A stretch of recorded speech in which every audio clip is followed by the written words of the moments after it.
Assalamu alaikum. Welcome to part 2 of our lesson on the perfect tense verb al-madi. In part 1, we covered the introduction to it. We looked at it in some detail. And also, alhamdulillah, we conjugated into 14 variations of the verb. In this video, second part, inshallah, we're going to look at some detailed explanation of each of those sighah. The reason why I want to do it early, some of this is actually taught in more advanced lessons. But if I believe that at the beginning, if you get a full understanding of the variations, what the changes represent, then inshallah we can use that same knowledge in every verb, which is the madi that we're going to come across. It will be slightly different from the mudari, which we are going to, of course, cover in the forthcoming lessons. So this lesson is not necessarily that is taught at this early stage, but I believe the information that you're going to gain from this lesson or this part, inshallah, is going to be very beneficial for you. And even though it looks some detail, inshallah, through practice, every time you see the verbs, every time you see the sighah, you will be able to, inshallah, relate to this part. So I've called it the anatomy of al-madi, where we look at every component of it in detail. And of course, the purpose of looking at it is not just information for the sake of information, but more importantly, for you to understand. And I believe if you learn it right first time, even though you may not be able to recall everything, but if you learn it right first time, you can always refer back to it. And again, when you go to more complex translations of ayat and so on, this lesson will become, inshallah, very fruitful for you. The last part of this lesson, inshallah, we're going to look at the conjugation of the variations in the madi. So we looked at fa'ala, where we did fataha, nasara. So we looked at those verbs, inshallah. In here, we're going to look at fa'ila and fa'ula, which the example verb being sami'a and karuma. So we're going to complete the form 1 variation in the madi, inshallah ta'ala, in this video. So we have a lot to cover. So let us begin with the blessed name of Allah. Bismillahir Rahmanir Rahim. Seeking Allah's help in understanding what the lesson we're going to do. So we make dua to Allah. Rabbi zidni ilma. O my Lord, increase me in knowledge. Anatomy of al-madi, the perfect tense verb. You should now be familiar with the 3 pieces of information that we get from every verb. How do we get this information? Of course, you looked at it in the previous part 1, but here we're going to look at each of these variations, especially the pronoun bit, in some detail. So the example verb that you have on the screen is fatahtu, which means I opened. Of course, here you can easily see the 3 pieces of information, first being the action, and we get that from the 3 root letters here. Fataha. And then we got the doer, who's done the action. We get that tu bit, which relates to I. So the I here is represented by tu in the verb. So this is the second piece of information. And of course, the whole scale tells us that this is al-madi, meaning the perfect tense. So 3 pieces of information we're getting from every madi.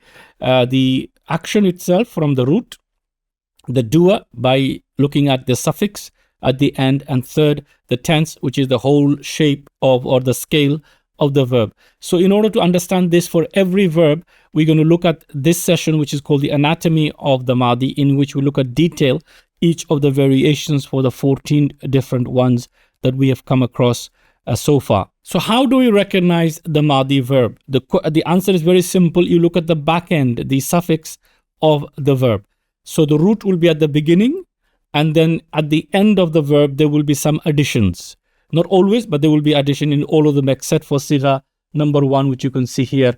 There is no addition there. But for all the others, we see there are some additions of letters which represent certain things. And this is the anatomy. We're going to look at each of those components that are added to the end of the madi. And please note, the suffixes that you see on the screen now are exactly the same suffixes you will see for every madi.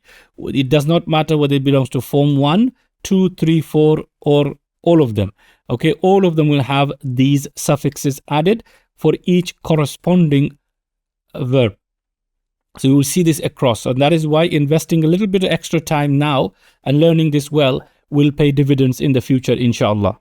So inshallah, we're going to use the verb dhahaba. Dhahaba means he went, to demonstrate these suffixes that we spoke about just now. For each one, we're going to look at detail.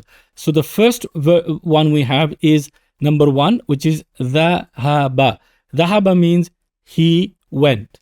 Now, you will see that in dhahaba, there is no suffix added. Please note that. There is no suffix added at the end for sigha number 1. This means the scholars of Arabic say that the doer here is mustatir, which means hidden. There is nothing expressing the doer or representing the doer, which is huwa. So the pronoun that is within the meaning of the verb is huwa, meaning the doer of the verb being huwa.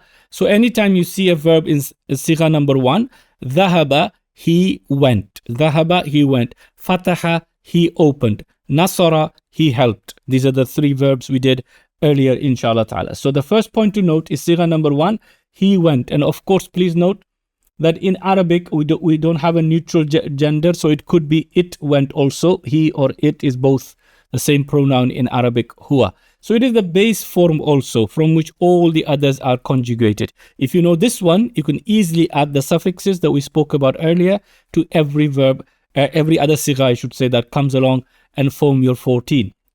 Second thing to note here, that there is nothing representing he or it in the meaning. So we will say, who is the doer? We will say the doer is hidden, mustatir, and representing huwa, meaning he or it.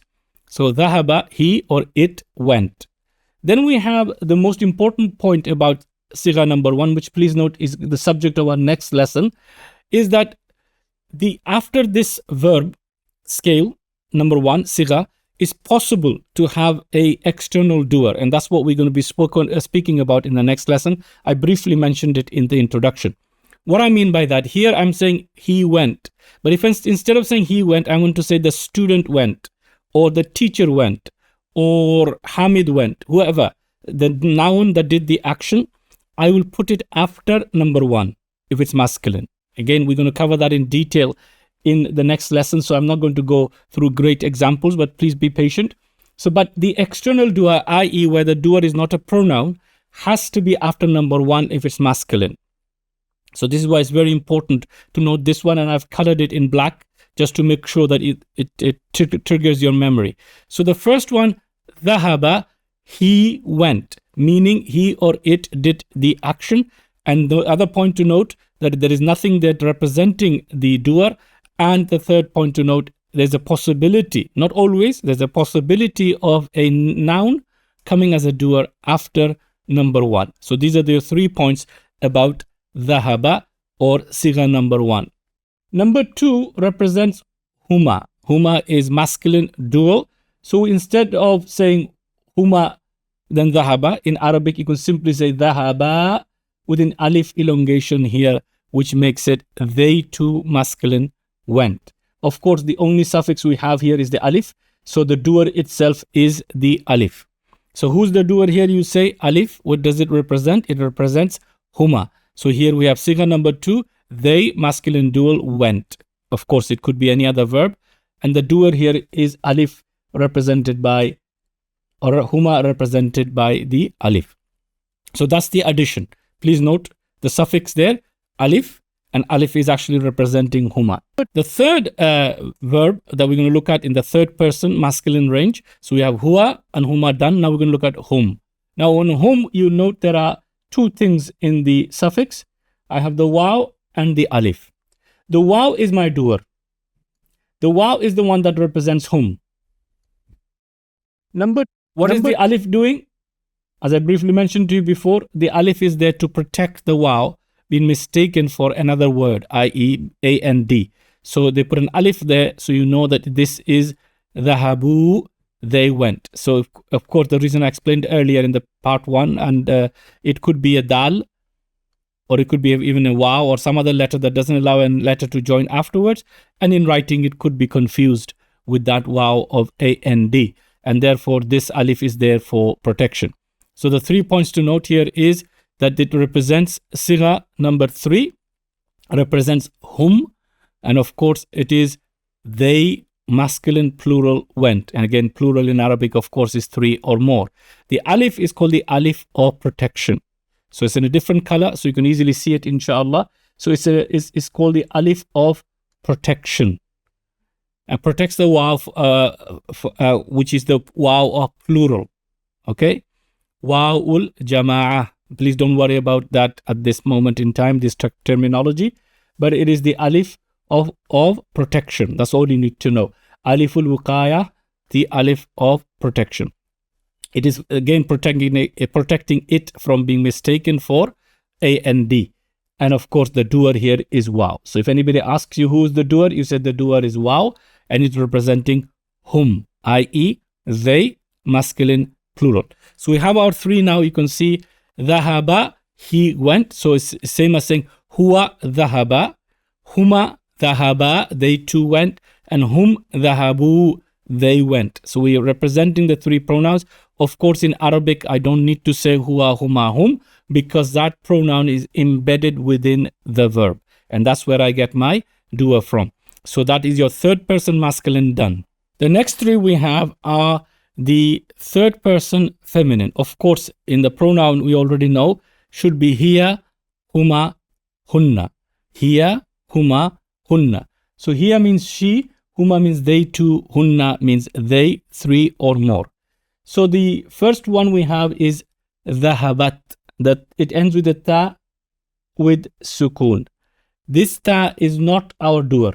Okay, please note, it is not the doer of the verb that you see listed here. The doer is still considered to be mustatir, hidden. Meaning there's nothing there representing the doer. The ta is representing it being feminine. So what we have here, Sighah number 4, simply translated as she or it went. Dhahabat, dhahabat. Now, the ta is called the ta of feminine. Please note its name if you want to record the terminology, but at this stage, you don't need to know this. So, ta'ud ta'anith. So, again, you have the ta of feminine. It is not the doer. Then we have the doer, we will say here is hidden. So, if anybody asks you what is the doer, you said the doer is mustatir. And what is the doer representing? She or it. And the last point, of course, is highlighted in black to remind you that after this, there's a possibility of an external doer. A lot of people are confused when it comes to verbal sentences. Remember, the doer can be singular, dual, or plural. The doer of the verb can also be definite or indefinite. But as far as the four properties are concerned, its i'rab will always be rafa. Always. The doer is always rafa. So, when you see a noun coming after a verb in the rafa state, it is very likely it will be the doer only, I repeat, if it's Sighah number 1 or Sighah number 4. In all others, it cannot be. Now, if the doer is masculine, it will come after Sighah number 1. If the doer is feminine, it will come after doer number 4. So, after number 4, there's a possibility of having a feminine doer, meaning the doer being feminine as far as the language is concerned in Arabic. As I explained in, I believe back in lesson number 3 in book 1, that in Arabic you only have masculine or feminine. If you just remember those points, inshallah, most confusion when it comes to translating jumla fi'liya in particular will be removed. So remember number 4, there's a possibility of an external doer, and we're going to cover that inshallah in the next lesson. So again, highlighted in black to remind you of that point. After here, we have the huma version. Very simple. Again, the ta here, we have two things in the suffix, ta plus the alif together. So ta with fatha, the alif. Alif always prefers the fatha, and therefore that sukun is now changed to a fatha. So it become, otherwise you couldn't pronounce it. So you have dhahabata, dhahabata, and this is our doer again. Exactly the one we've seen earlier. The alif here representing the doer huma. So dhahabata, the ta of feminine, and the alif of the doer.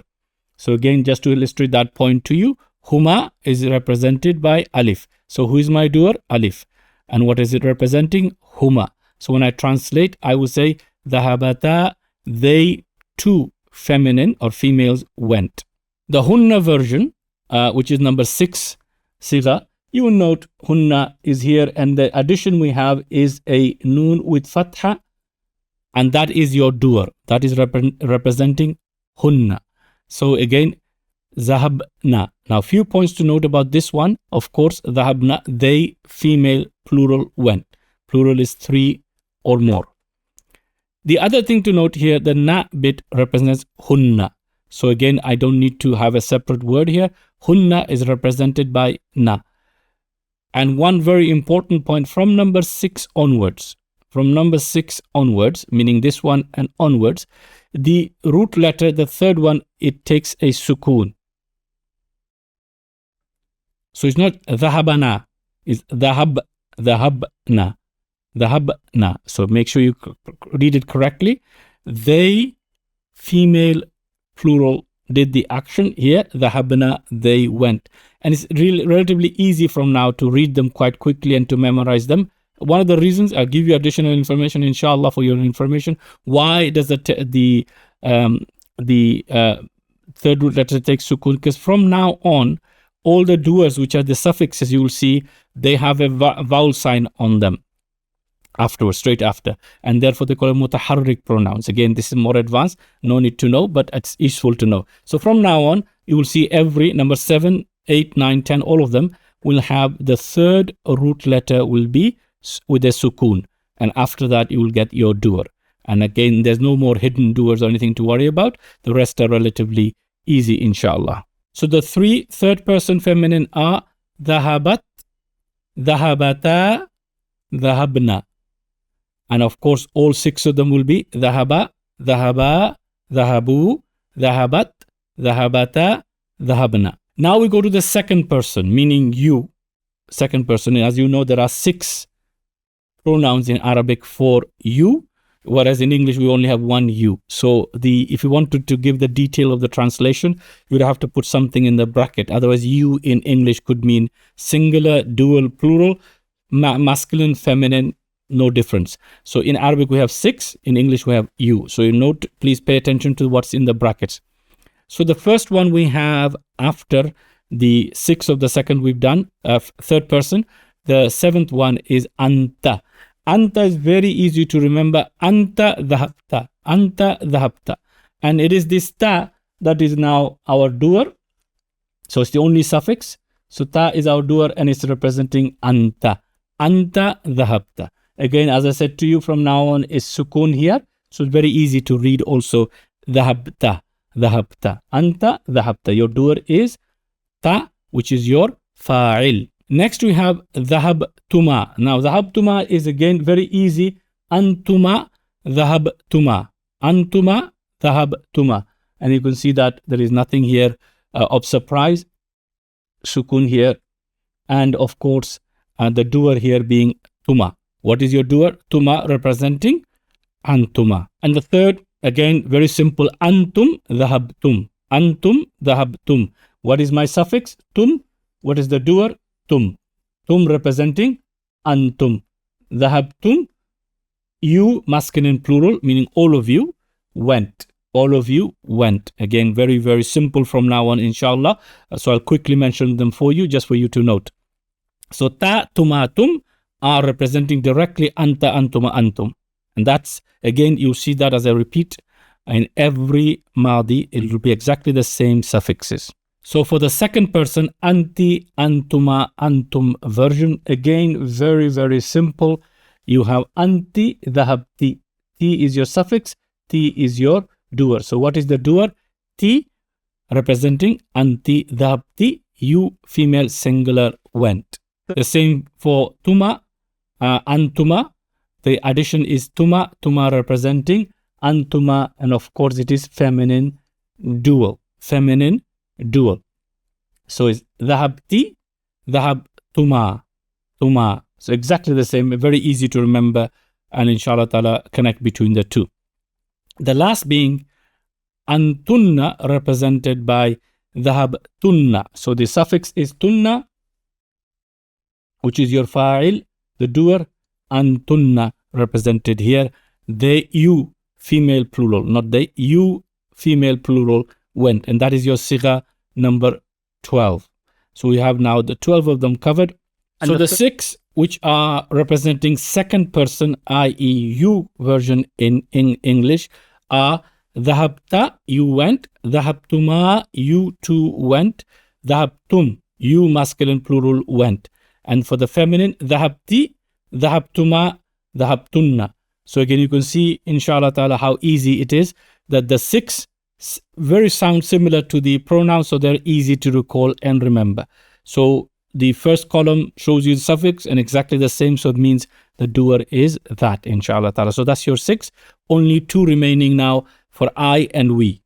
So for ana, the suffix is tu. Dhahabtu, I went. So I went, and again the tu is representing ana, and that is your doer. For the we version is very, very easy, and again is dhahabna, dhahabna, we went. Na here, okay, the na representing your doer, and of course it is nahnu, we went, all of us, we went. Dhahabna, we went. So that's your detailed look at all the 14 sighah of the past tense. So on the screen now on the right hand side, I put them all there for you. You can see the first column here is showing the verb scale. So fa'ala, fa'ala, fa'alu, fa'alat, and again it could be any madi.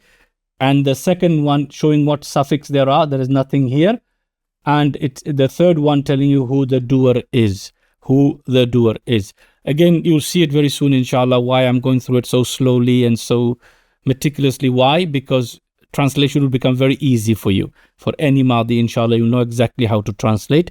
And I will do the doer bit, inshallah ta'ala, in the next lesson, which is dedicated to studying the doer of the verb, al-madi verb, inshallah ta'ala. So this screen represents for you what the information I've gone through.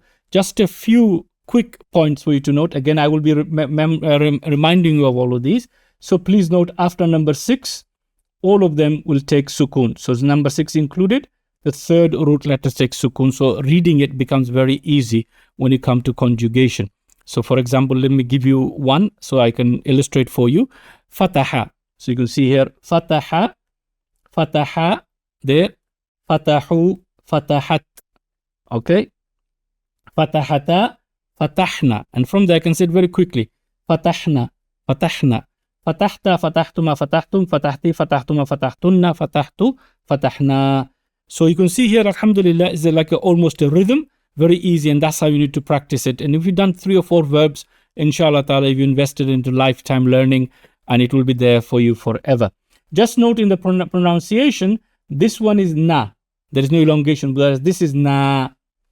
So often when people read, and we have to be extra careful when we read the Qur'an, we could completely change the meaning from, for example, they female did the action plural to we did the action, or vice versa, just by reading it incorrectly. So be careful when you read Qur'an, be careful when you read the text, because we will alter the meaning. And this is one area of example. The other thing to note is that this one is sukoon. Let me change the color so you can see it. This one sukoon, ends with a sukoon, and this one also ends with a sukoon. So there is possibility of something coming afterwards, which will have like a hamzatul wasl, or there'll be meeting of 2 sukoons. In this case, you will often see that this ta is read with a kasra. This is not changing the verb, please note. This is to do with the meeting of 2 sukoons. Again, I will highlight these points to you. And antum, if it's followed by something afterwards, then which has a sukoon also, of course, there will be some changes to this end. Tumu would be the change there, but again, I'll highlight those. For the others, there will no change, and they're very, very easy to recognize. Alhamdulillah. And as I say, if you get into the rhythm of practicing these, then every single madi will become easy for you, inshallah ta'ala. On the screen, a final summary sheet of all the points I've been mentioning to you, and inshallah ta'ala, this will help you. And please don't worry, I am trying my best to get this on a website, and it will be in the description for you to get this sheet, inshallah ta'ala, which I'll be sharing with you. But now, for now, until then, just make a note, the first column A represents the translation in English. And then this is of course, the Arabic verb. And you can see why we need additional words in Arabic, inshallah ta'ala, which we don't necessarily need in the additional words in the English, I should say, which you don't necessarily need in the Arabic, because there's so many detailed additional information which is embedded within the word. You'll also note here, I've numbered them again for your convenience, 1 to 14, and this is called Sighah. And instead of going into all these complex terminology, I'll just say 1 and 4, and hopefully that will help you remember. Then we have the pronoun that is within each verb, and again, I don't need to labor that point. You should hopefully it's clear. Then in the verb itself, the 3 root letters are present at the beginning, and again I've rewritten it. Now you got the doer on the column and a little bit stretched so that it makes it clear to you who the doer is. And the points that we need to note: huwa, it is hidden, and here it is hidden, mustatir. And it is only sighah number 1 and 4 whether it is hidden. Okay, there can be an external doer. Again, please don't worry about this point. That is what I'm going to be showing you in the next lesson. And if you do not see an external doer, you simply translate it as the pronoun. So for example, here, fataha, he went, or fatahat, she went. That's all this point means, inshallah ta'ala. In all the others, you will not hesitate but to translate it with the pronoun only. And because the pronoun always comes first in English translation, it will not be coming after the verb. And the doer will never, in Arabic comes after the verb. In English, it is always first because the subject comes first. So that's where there can be some confusion. Then we have the alif. Okay, this is the alif of protection. Just for your information, inshallah ta'ala. And of course, we have that in number 3. So number 1 and 4 is your prime ones. And number 3 is where the doer, the alif is representing the protection, not the doer. 5 and 2, the doer is alif, again representing the pronoun that you can see. And inshallah ta'ala, you can see 4 and 5, ta is representing, the letter ta is representing what? Femininity. It is not the doer. And that's really it, a summary of all the key points of the verbs that you can see I've highlighted there for your benefit. I hope inshallah ta'ala this lesson, or this part of the lesson, you will see it as really a lifetime of resource for you for all the Madi study that you're going to do. I don't think there is anything much more I can add to this that is of benefit. Of course, we're going to go into all sorts of unnecessary detail, but it's not going to benefit us. So at the end of the day, we are here to try and get to the quickest way we can to begin to understand the ayat of Qur'an. And the book 1 already, the lessons I've shared with you, inshallah ta'ala, I'm hoping is going to give you something from every line of Qur'an, at least 3-4 components. And once we get the verbs in, we are there 70-80%, inshallah ta'ala. And after that is the complexities and variations that we will look at. So in conclusion, it does not matter which of the scale we are talking about. Fa'ala, fa'ila, fa'ula. The suffixes will be exactly the same. Of course, these 3 scales are only for form 1, which is mentioned above. But form 2, 3, 4, 5, 6, 7, 8, 9, 10, the suffixes will be always identical to the ones we've looked at. So again, as I repeat, whatever we've done, you will see it now. Inshallah, I'll demonstrate it for you. That we're going to look at fa'ila version, where we're going to practice with the verb sami'a. And then karuma will practice for fa'ula. It will be exactly identical to fa'ala. The only variation will be the middle root letter taking the vowel change. Otherwise, it is all the same. So in Arabic, I always tell and remind myself and the students, if you learn one thing very, very well, then everything else will follow, because you get thousands of things for free. You don't have to relearn every other verb. One verb is good enough for us for detailed study. So inshallah, now we're going to take a look at the fa'ila construct and fa'ula construct, one of each at least. And don't worry, we're going to revise them again, because Madi will be studied with the Mudare after we've done 2 more lessons on the verbal sentences. And inshallah, after that, we should be in a very, very strong position to start understanding more and more Arabic text. Conjugation of the perfect tense al-madi on the scale of fa'ila. Alhamdulillah, this scale of fa'ala, meaning all the 3 root letters taking fatha, fatha, fatha, 1, 2, and 3. The middle root letter here, of course, is taking a fatha. We used an example verb, fataha, he opened. You should now be very familiar with this and should be able to conjugate this. Again, I went through it in detail now, all the variations of the suffixes, which are critical to understanding the verb. I hope inshallah ta'ala you've written them out a couple of times and you've also practiced the scale, and you should be able to, if you practice, to recall the whole chart, whole table from memory, write it as well as read it. So for example, you can say fataha, fataha, fatahu, fatahat, fatahata, fatahna, fatahta, fatahtuma, fatahtum, fatahti, fatahtuma, fatahtunna, fatahtu, fatahna. That should be relatively easy for you. And of course, you can easily translate as well, long as you know what the root means. So this is how you recognize. And what I'm going to show you now is almost identical. There is no change.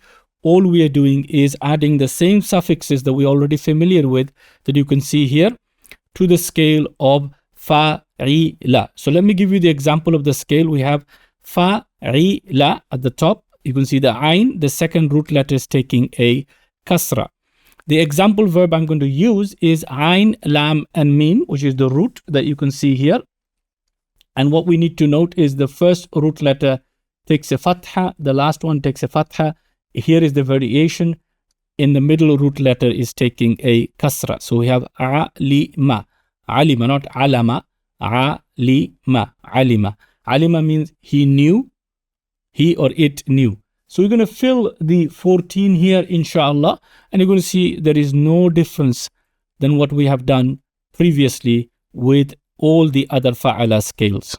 This should be very easy for us if we've learned the fa'ala scale. So in the first box, I have the first root letter taking a fatha, second root letter taking a kasra, and the third root letter taking a fatha. Alima, he knew. He or it knew. Now, if I wanted to do both, dual, for example, alima. Okay, alima. Again, you can see in the box here, the alif representing huma. I want to do home version. So, sighah number 3. Again, you can see the extra alif for protection there. So, alima, he knew. Alima, they too knew. Alimu, they know. Or they knew, sorry, in the past tense. Alimu, they, plural, masculine, knew. Now, the feminine version is, for here, alimat, alimat. Remember the ta takes a sukun and it is the doer hidden, the ta representing femininity. Number 1 and number 4, remember that. The duhuma version,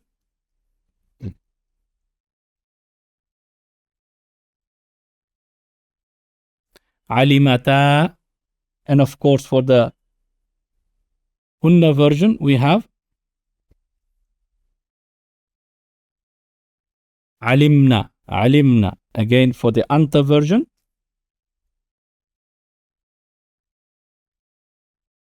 alimta. Again, remember number 6, the third root letter now will take the sukun.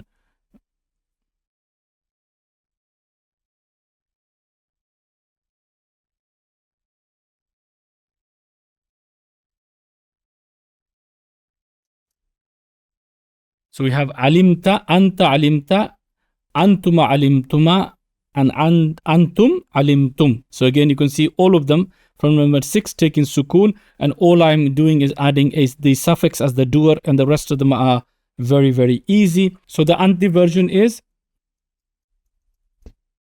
anta alimta, anti alimti. Okay.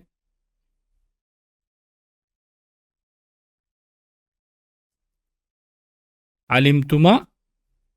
And of course, the last one, antunna, will be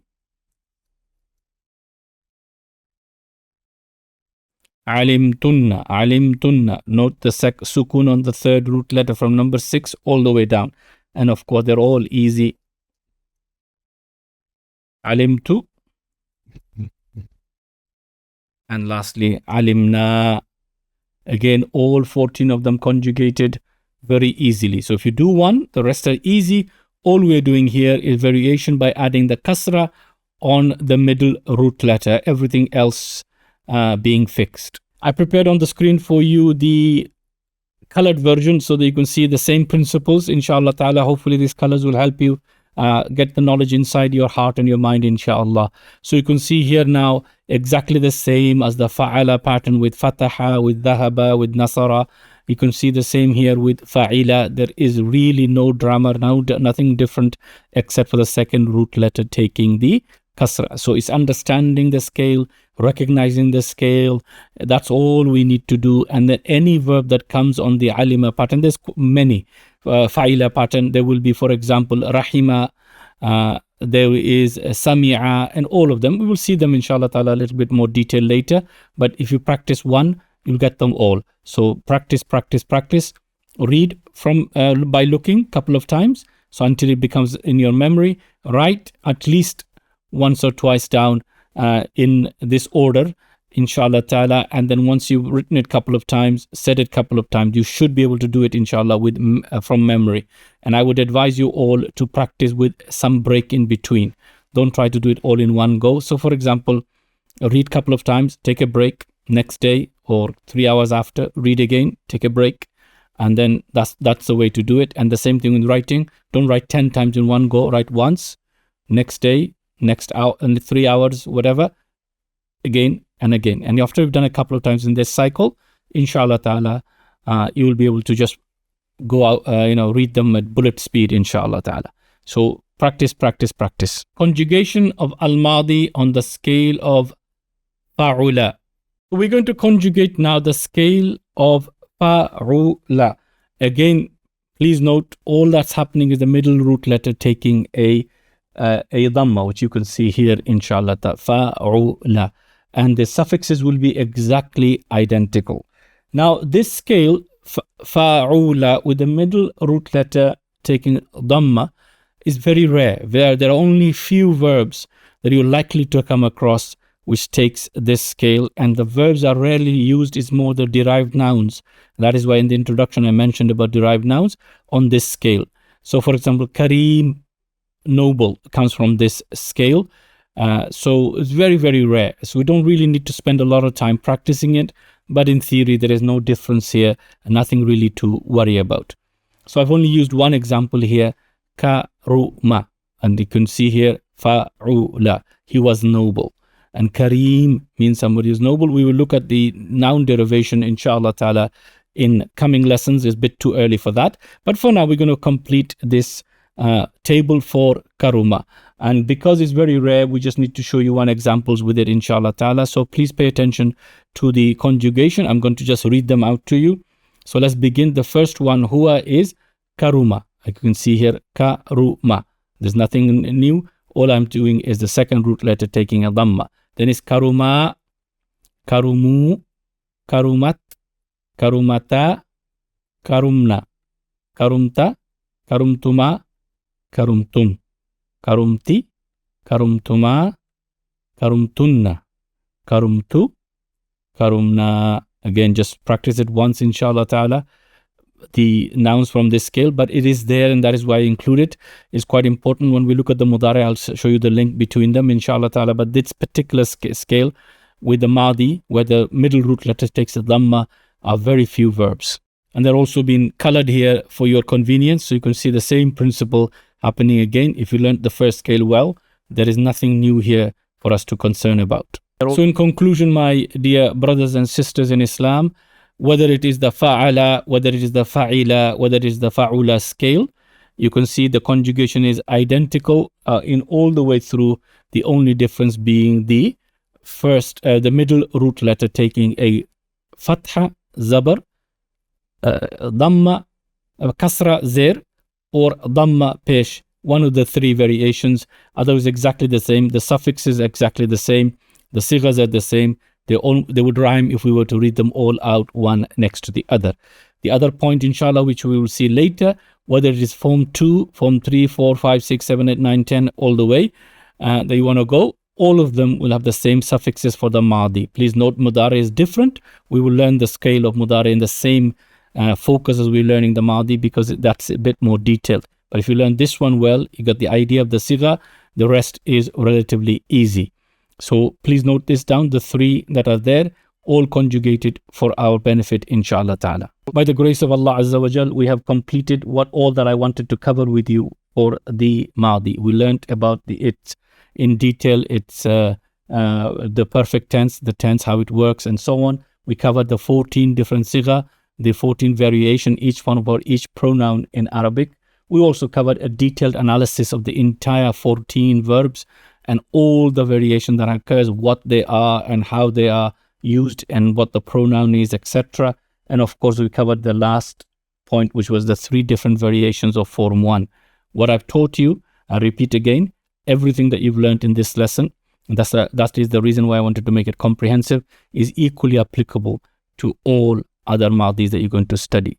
And I've covered a lot more detail than normally is covered because I don't want you to be surprised by additional stuff later on as far as the whole thing. And the good thing about it, even though it's a lot to cover, I personally feel every time you see it, inshallah ta'ala, you will be able to go back and refer back, and you see it 2, 3, 4 times, it will become second nature. And that's how human beings learn. We don't learn by reading. We don't learn by just watching somebody or watching a video. We learn by practice.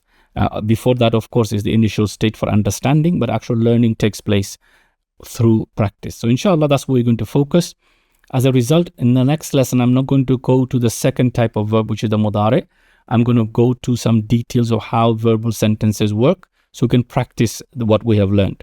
So next lesson will be about the doer, and the lesson after will be about the object. So for example, if I say Hamid wrote the letter, so here Hamid is the doer of the writing, or has done, and the object of the writing, of course, is the letter. If I said she wrote the letter, again, she would be the doer and the letter would be the object. So in the next lesson, we're going to look at the doer in detail.